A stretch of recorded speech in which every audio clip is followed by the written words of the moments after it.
Good morning, flexing my today. OOT day. Oh, even sexy. Ano siya ba? Pangpainit sa katawan.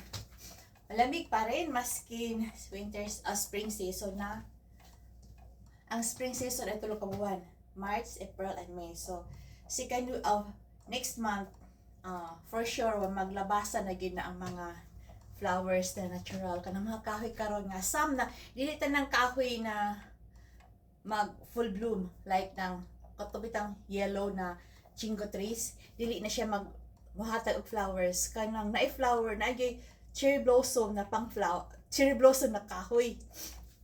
And muna siya mag full bloom og white na flowers first week of